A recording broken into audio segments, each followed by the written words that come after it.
All right, what's going on, you guys? It's your boy Three Siggity Stacks in this thing, baby, representing Team Kings of Games. So yesterday I decided to pilot my Runick Naturia deck to the Las Vegas Regionals. I finished in the top 8 cut at the end of it. Obviously, my deck's a little weird. it works, like trial and error is like really how I solve a lot of my problems with deck building, ratio wise, and also with the tech choices. So my list is optimized and predicated to my playstyle and the cards that I felt like would be an issue in the matchups that I thought would be problematic. I played. It started off really weird yesterday. I'm not gonna lie.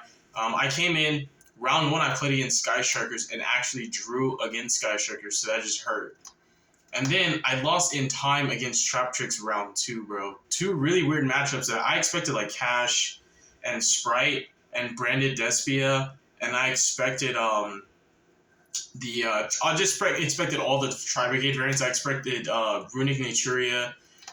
Dude, I just expected meta decks. So for my first two rounds to just have such embarrassing, like, they're just L's to me. Like, a draw is kind of an L to me, even though it's not a loss. It's like drawing against a deck where my deck's better in time. It really, really hurts, And then against Trap Tricks, I lost game 3 in time because game 2, like, I was going to deck him out, basically. It got to a point where I had no more Naturia cards left, and I was like, well, I have to deck this guy out. And he was being really stubborn. He did not want to scoop or give up, even though he knew I was going to deck him out. Like, I exhausted my Naturia engine, but I also exhausted all of his Trap Tricks resources. So he had no more Holteas left to banish to bring stuff back, and he was just literally just chunk blocking and getting decked out. So he actually let it play out all the way until I decked him out. And then, he burned me. So I was like, all right, bro, I see how it is. I'm not going to lie. I'm not even going to hate on it. But it was just such an awkward L to take against Trap Tricks, to lose in time against Trap Tricks when my deck is better, in time. So, yeah, it is what it is. It happens, bro. I took the L's. And then I thought to myself, I prayed before I got here. And I was like, you know what, bro? I'm just going to win out every single one of the last rounds. That's just what I have to do, because I don't want to ever... Like, when I go to any type of high-level event, or even just a low-level event, like, let's say it's regional. Regionals is not a high-level event at all to me. Regionals is just a glorified locals. I don't ever want to lose more than once. Like, the most L's I will allow myself to take is 1 L. Like, I never want to finish with a record that's any worse than X1. If I go X2, then I'm really hard on myself. Like, I'm not going to lose anymore. I refuse. So that's what I said to myself. I'm just not going to lose. And then I just won out every single round after my first two. After that draw and that really awkward loss, I won every round after that. And I finally played against the decks that I came there to play against. Like, I literally ran into Cash right after that. So I 2-0'd Kashtira. I played 2 different Kashtiras. So I 2-0'd both Kashtiras.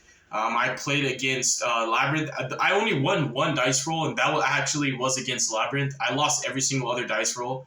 All day, I was losing dice rolls. So it was just like, bro, this is hurting. And I actually did not regret the choice to play a mixture of hand traps and a small amount of board breakers in my deck. The hand traps overperformed more than the board breakers would have.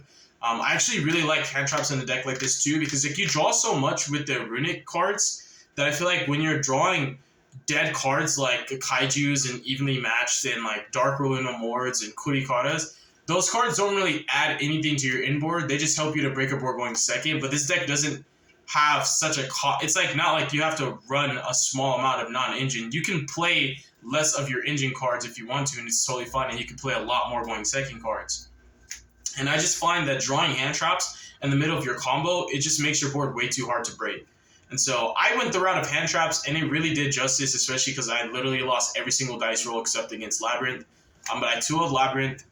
I also ran into 2 different Sprite variants. One was Tri Brigade, one was Runick. The only loss that I actually had was against the Trap Tricks deck in round 2, ironically enough. But yeah, I ended up going 2-1 in the last round. It was it was another Sprite variant. Like, dude, Sprite got so popular. Like, Sprite, Naturia, Runick, and Kashtira got so popular. Like, dude, those are literally the only decks, besides that one Labyrinth, those are the only decks that I played after that. It was like multiple Sprite variants, 2 pure Kashtiras, Naturia, Runick, there's Trap Tricks, there's Sky Strikers. I played a variety of decks, don't get me wrong. I didn't just play Kashtira all day. Only played 2 cash, but luckily I did not lose against a single cash, and I did lose the dice roll, and I never got full comboed. I actually drew hand traps every single time. Like, I did not draw a single hand without hand traps going second against cash. Nibiru was kind of insane against Sprite as well. Nibiru and Ash Blossom were the most clutch hand traps the entire event. Honestly, and it was Ash was just so good. It was so crazy. Like, I just knew where to Ash, bro. Like, Ash is just, she's my baby. Like, I'm so glad that I main deck her. Like, I'm so happy with the choices that I made, especially just with playing hand traps over board breakers, because they honestly did justice. And like I said, when you like have an actual board made with Naturia and Runick cards in the midst of it, and you have hand traps that are unknown interruptions, so you have interaction coming from your spell trap zone, from the monsters that you put out, and your hand traps. Like, you have interactions coming from everywhere minus the graveyard. It's really, really powerful. And the fact that you can draw more hand traps off of Resolving Fountain on your opponent's turn, I kind of just don't understand why would you not play hand traps in a Runick, just any Runick variant. So let's get into the list. I actually decided to do my deck profile on the mat, the mat that top 8 got, because, yeah, why not? Let's go right here. So, hand shots first. I played 3 Ash. This is the only hand shot I played at 3. Ash is just good. I also figured this is Las Vegas Regional. Like, people are crazy about Branded. The way I love that deck, people love it just like me, or even more. So I just figured I knew I'd be running against Branded, and I'd probably play against Despialists that literally do not know how to play around Ash or beat it. They never built their decks to beat it. 2 copies of Nibiru, 2 copies of Infinite Impermanence, and the card that people talk crap about the most, especially in my videos, in my comment section, people were like downplaying Iron Dragon Tiamatun. I have a reason for playing this card. I think this card is exceptional, and specifically Runick variants. I think this is one of the best hand traps you can play. You guys have no idea how good this card is. You guys don't, because you don't play it, and you probably never will because you think it's a bad card. And then 2 copies of Kurikara. The only going second card that I didn't mind drawing duplicates of was actually Ash Blossom or Infinite Impermanence, because especially against Cash, being able to Ash them on their turn and also being able to hit the Shangri-Ira is a pretty big deal. The same thing with any Naturia or even just any Runick variant. Drawing duplicates of Ash is not even a bad thing, to be able to Ash Fountain on their turn and then Ash it on your turn. However, a good Runick player always chain blocks their Fountain, but not every hand's able to do that. So those are all going second cards. Kurikara didn't do anything crazy. Oh yeah, that was the other deck I was forgetting about. I played against Tearlaments. So there were 3 kind of roguish decks that I played against. It was Traptrick, Sky, and Tearlaments. I almost forgot about the homie that was playing Tearlaments. He played Keeper of Dragon Magic, and he had like a 1-card combo, well, 1.5 plus a discard, so it was 1.5, that got him into Dragoon on his 4th summon. And Kurikara was just going crazy that matchup. I attributed his Rukalos to summon Kurikara, and then I crashed into his Kaleido Heart. And Kaleido Heart has to be sent by card effect, not by being destroyed by battle or grave in general. So like, I outed that part of his board just with Kurikara alone. And he Rukalos on a Flashing Fire when I had 2 Flashing Fires. So like, he literally negated 1, and I had a second one, so it didn't matter. And I just Kurikara his Rukalos because he sent a tier from hand to actually trigger that effect and use the King of the Swamps in his grave, plus just a bunch of other stuff to make Kaleido Heart, and then he used Kaleido Heart. I was like, alright, Gucci, and then I just Kurikara him, and then I cleared the Rukalos and the Kaleido Heart. So yeah, Kurikara, that was probably the nastiest. And Kurikara taking Dragoon when Dragoon's like actually being made properly is kind of nasty too. And the fact that you just have infinite resources to discard for Dragoon just makes Kurikara kind of crazy in the Branded matchup, the tier matchups. Against Cash, the only card I really value taking is actually just Fenrir. And then when you play against any Runick variants, like especially Naturia, you're always going to take their Nat Beast. I like this card better than Kaiju's in that regard. And even if you say, oh, Kaiju's better because you don't need to waste a resource to trigger it, I like the fact that Kurikara refunds that 1 card that you use to play into the Arise Heart, because it allows you to take the cards that are a problem for you, which more than likely become a problem for your opponent. And so Kurikara control without your Naturia engine, like when you've exhausted it or haven't seen it, or just like Runick deck out or Runick control, or like alternative options for my deck. And the games that I won the most were actually just with Naturia cards. Like when I play against Labyrinth, I actually only resolved Runick Slumber, and it was just to summon a level 4 body just so I can go into Dugaris. So I basically just played all Naturia cards. Because when I drew 2, discarded 1, I still just drew more Naturia cards to discard a Sacred Tree. So I actually 2-0'd Labyrinth with all Naturia cards, both games. And game 2, I actually OTK'd him. I set up Barkion on his turn, then I made Naturia Beast on my turn, then I went Blessing into Camellia, Blessing again into Sunflower in battle phase, and I did exactly 8,000 damage, bro. Yeah, it was kind of insane. Shoutouts to the Naturias. Naturia is actually the best cards in the deck. The Runicks obviously give you coverage in so many different matchups, and the Runicks have that diversity in applications where, like, there's not really a bad Runick card for a certain matchup, or there's not really a bad matchup where Runick cards can't help you to get out of that pinch and that bind. And obviously they trade really well because of Fountain refunding the resources you used in 1-4 interactions. But the Naturias are more so the forefront of the deck, where the Runicks are the backbone. The Runicks are the defensive applications that you need, but the Naturias give you the level of diversity and interaction to be able to produce proactive boards, where the Runicks are purely reactive and they don't prevent your opponent from playing Yu-Gi-Oh! Nat Beast and Barkion and Sunflower do not let your opponent play at all. And that's where, like, these were the best cards in my deck. And if I had to pick a hand where if I could only choose one engine and I knew I would never, let's say I picked Runick cards and they never drew me into Naturias, I would rather have just drawn Naturia cards and never seen Runicks. I know how crazy it sounds, but the Naturia cards actually are the best cards in the deck, if you ask me. The Runicks are good because they let you draw the Naturias, but at the end of the day, if you don't see Naturia, it really doesn't feel good. And it doesn't seem like it's going to go your way. You know, it just, the Naturias are literally the best cards in the deck. So for the Naturia engine, we played 3 Mole Cricket. We played 3 copies of Camellia. I freaking love Camellia and Mole Cricket. Honestly, if we're talking about just pure value, with the Runick cards, Camellia is better to draw because she's better against Ash. Like, this card being Ash hurts less than Mole Cricket. But Mole Cricket has the highest ceiling in general. And in addition to that, Mole Cricket gives you the most mileage, just grinding it out. Like, I literally got Kelbecked and then had Mole Cricket engraved, and I got a turn 0 Mole Cricket. And when you sign in Gizmek Uka against Kashtira, or Traptrix, or the Naturia Runick Mirror Match, this summons Mole Cricket from your deck turn 0 because they have an Earth monster, and they always summon from their main deck, whether they're resolving Mole Cricket, whether they're resolving Theosis, when they always have Finrear up, or whether Traptrix is resolving Sarah. This is an FTK hand trap. So turn 0 Mole Cricket's kind of crazy. It's actually disgusting. Mole Cricket is just so good. So crazy. Especially going second against trap decks. Like, oh my gosh, bro. Like, Mole Cricket goes crazy into Barkion. Like, crazy. Barkion and bring him back. So yeah, the most mileage.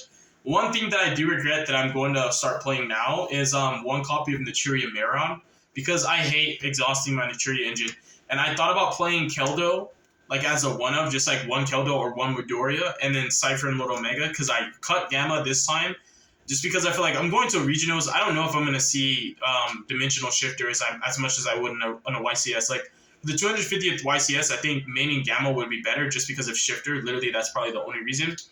But outside of that, like, the deck can still make Cypher and Little Omega regardless. So I thought about, in theory, like, going infinite with Omega and just, like, one of the Medora or Keldo, so I'd never run out of Naturia cards.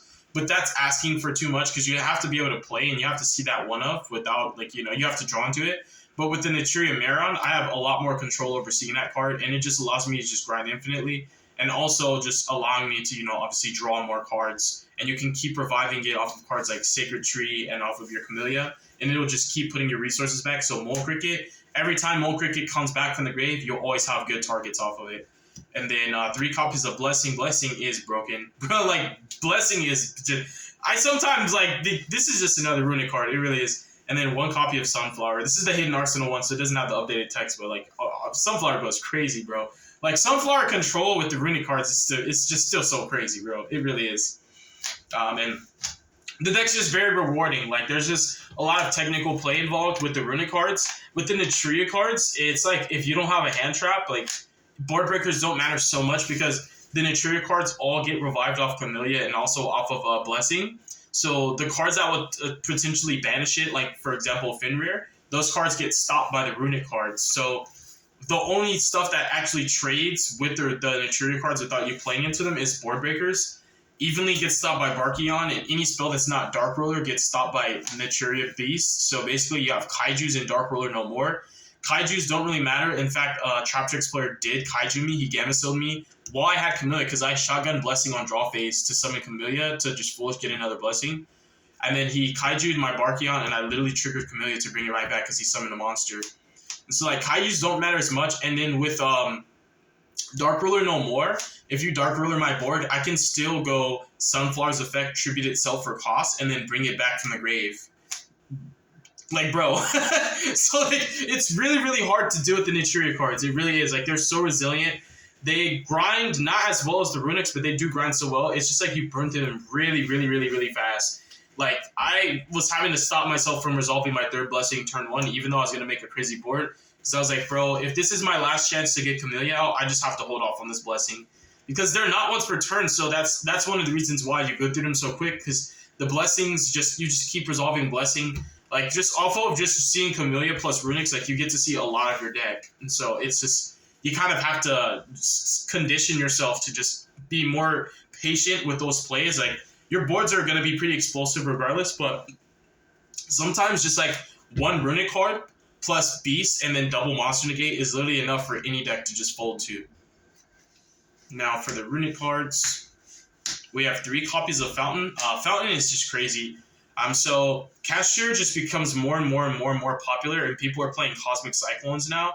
And with Sprite coming into the format too, like being more popular than it ever was previously, like before that YCS, Smashers is a problem, Cosmic Cyclone's a problem, the Cashier matchup already was a problem. I mean, there's just too many things that can threaten Fountain, and if you're in the position where you're only playing with one Fountain, I think that's really bad.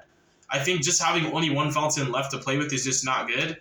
Because if anything happens to your way to get it back, you're literally playing without Fountain, and this is the card that makes Runick so crazy. Runicks are diverse. They have an interruption or a way to interact with a lot of boards, whether they're stabilizing it, breaking it, or preventing it from being made. But the problem with the cards is like they're one-for-ones, you know, that don't really have any economic, like, from an economic standpoint, they don't have any way for your trades to be valuable for you. And that's why Fountain is so crazy. And so, like, we have to play 3. In my opinion. And opening Fountain just makes it to where, like, your Hugin can chain block Fountain more consistently so that you're not losing to Asher Bell. Like, I chain blocked Fountain more than I didn't, basically. Like, I was always chain blocking Fountain. Whether it was with Jerry or with Wings, it didn't matter, bro. Like, I was always chain blocking Fountain. So, yeah, it's crazy. And then 3 tips. And then Destruction is actually in terms of like the Runick spot removals, Destruction's the best one for me right now. It was the best one yesterday too. Destruction and Flashing Fire. Like, destroying cards was better than negating them because I already negated them so much with my Runick, with my Naturia cards. I just felt just like keeping cards off the board was better. So these were just the best ones for me personally, especially Destruction. Like, Destruction goes crazy in so many matchups. No Cashier player ever successfully resolved Birth on me. Especially when I knew Birth was there, I just did not play into it. Like, I did not commit. Like, if I had to commit, I would just have to commit. But, like, I just drew so well. Thank you, Lord Jesus, because I did pray before that event. But I just drew so well that oftentimes, if I couldn't Destruction it, then I was just literally not committing that hard into it. And I just loved the fact that I could literally just deal so well with those boards just with Exciton Knight, too. So I had multiple ways to deal with Birth before it ever became a problem. And I never really had to commit or play into it. So Birth never resolved against me. 2 times I Destructioned it. One time I tipped into it. Another time I had Destruction. And then the third time I just Exciton Knighted his entire board. After I already baited a Rice Heart just by literally activating a Runick to negate it. And then he just chained to banish that Runick face down, but it was still negated. So I was like, all right, we Gucci. We playing Yu-Gi-Oh now. And then 3 copies of Slumber, 2 Dispelling, 1 Smiting Storm. I'm going to bump Smiting Storm up. I actually want to play 2 Smiting Storm. And when that new Runick Fusion comes out, I'm going to tech in Golden Droplet again. So, yeah, that's the entire main deck.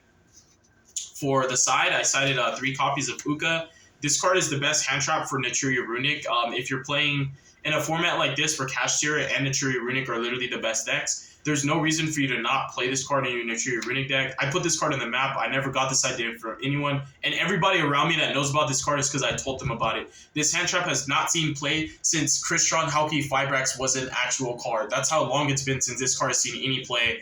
So yeah, bro, like, this is a genius tech. I learned about this when I was playing with Vernisylph cards, and I researched for hours and days and hours and days and hours and days trying to find the best Earth monsters. That's when I stumbled upon this card. I forgot about it. Then I remembered, oh, we played this in Hulk format to summon Barrier Statue.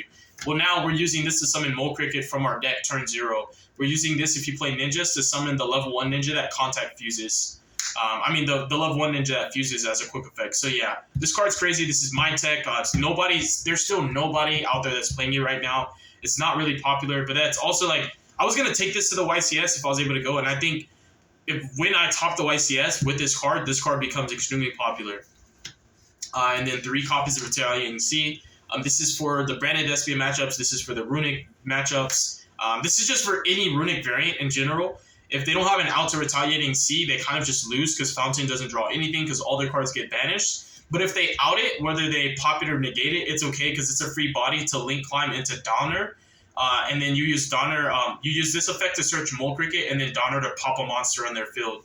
And if they can't out it, you just activate any Runick card in general, summon, and then you literally just link them off into Donner, the for hire dagger guy, and then you search Mole Cricket, so you haven't normal summoned yet. So it's a hand trap that literally ends their turn and is a combo piece at the same time. So if you guys see the synergy here with this and Uka, you can draw these with no Naturia cards, and these will get you to your Naturia engine, which is the best engine in your deck. And I always build my decks this way. So you guys, if you follow my channel long enough, you know when I play my decks, I want all my cards to be multi-purpose. I want them to synergize with my engine so that the functionality of the card can change when I need it to change. If this was just literally a kaiju, it would not be the same. If this was literally just a hand trap, it would not be the same because it wouldn't allow me to see my engine. So these literally end turns by themselves, but also allow me to see my engine if I haven't drawn it, and give me turn 0 plays as if these are Havnesses. These are like tier limit Havnesses. I play 6 of them. So I think this is genius. Nobody really cites these in any Naturia Runick variants. I've never seen a single list that does. But I think this is worth playing, or at least worth trying out. And then draw. And this card, when you're Retaliating Sea branded, it's really hard for them to puppet lock you in the first place. Like, it's so hard. This plus any other hand trap is enough. And then 3 evenly. I actually did not mainboard evenly. I sideboarded evenly because I wanted to play hand traps. Equalizers and board breakers are good. But however, I felt that having hand traps in my deck was better, especially because the field is just so diverse. With Sprite becoming more and more popular, evenly match is not enough, bro. In fact, evenly match is only good against Kashtira and maybe Labyrinth. I don't think that evenly is good against Sprite. I don't think that it's good against Naturia Runick at all. And I don't think it's good against other Runick variants. I don't even think evenly is good against Branded because they put up Dragoon consistently. So I don't really, I'm not saying it's bad. I'm not saying, oh, you're bad if you play evenly in the main. But I think that this is a card that you sideboard in when you know that it's live. Like, against Sprite boards, this is just going to 1-for-1 the Carrot. And that's not, it doesn't feel good. Even though this deck doesn't really get its battle phase that much, 1-for-1ing with Carrot is just not that cool. You know, and there's no way I'm about to burn a Runick card and summon Jerry and Crash to force something unless I absolutely need to. So yes, evenly can go crazy with more Runick heavy cards, but you're using the Runick cards to summon Jerry, to Crash, and then pop a card, and then hope that that's enough, and then evenly them, when I can just have hand traps to either prevent the board from happening or simplify the game state so my Runick cards can garner advantage at the same time. And so also 3 Cosmic, because we know we're running into mirror matches all over the place. And for the Floodgates and the Anti-Spell Fragrances. Since I'm not playing Gamma this list, I normally play Cyframe Gear Epsilon instead, but yeah, Gamma's not in this list. Extra, Beast and Barkion, the whole family. These cards are the best cards in the extra deck. Baron de Fleur, Chin-Ying. Chin-Ying's better than Baron most of the time, but if you're not going into a Beast or a Barkion, Baron is one of your best options besides that. But yeah, Chin-Ying goes crazy because the Runick cards always trigger him. And it's just so depleting against your opponent. Koro, Charge Warrior, Double Hugin, Double Jerry, Munin, and then one of each of the XYZs. The one that I did not summon at all day was actually Baguska. I had 2 options I had a chance to summon it twice when it really mattered against Kashtira, but I was like, he made me go first, so that means he put in board breakers and kaijus. So if I Baguska pass and he has a kaiju, that's worse than me summoning Nat Beast on my opponent's turn and him having a kaiju because I could bring Nat Beast back. And so I chose to go for, because I had Camellia Blessing with 2 Runicks and an Ash Blossom. So I decided to, instead of going to the crazy board, I actually didn't use my Runick cards. I didn't activate them yet. I literally just ended on Nat Beast with Mole Cricket and Sunflower, and I Mole Cricketed into Camellia on my opponent's draw phase. dump trap, add a blessing. So I had double monster negate, infinite spell negates, and then I forced him to go straight into his battle base with Fenrir. He declared an attack without activating an effect, and I just popped it with the Runick, I think it's called Flashing Fire. I always mix Flashing with the other one, Freezing Curses, but I popped it with the one that pops, and then that was just it. That was just enough. And then he also revealed to me that he had the Kaiju for the Nat Beast, but he didn't really want to reveal the Kaiju yet. What he was trying to do was like attack over the he wanted to attack over the Camellia and then Kaiju the Nat Beast, so that way I couldn't bring the Nat Beast back off the Camellia. That's another reason why I shotgun Blessing into Camellia, or I shotgun Cricket into Camellia, because the moment my opponent enters main phase and has priority, they can just Kaiju Nat Beast, and I can't do anything about it. And I'll have to waste Blessing on Nat Beast when I can Blessing for Camellia, get follow-up, and then if they Kaiju Nat Beast, I just Camellia to bring it back. And then Donner, yeah. Donner is one of the reasons why Retaliating C is so crazy in this deck. So yeah, that's the deck profile. Hopefully you guys enjoyed the list. Let me know what you think in the comment section below. God bless you. Make your choices. Don't let your brain cells. Stay tuned for future content. Peace.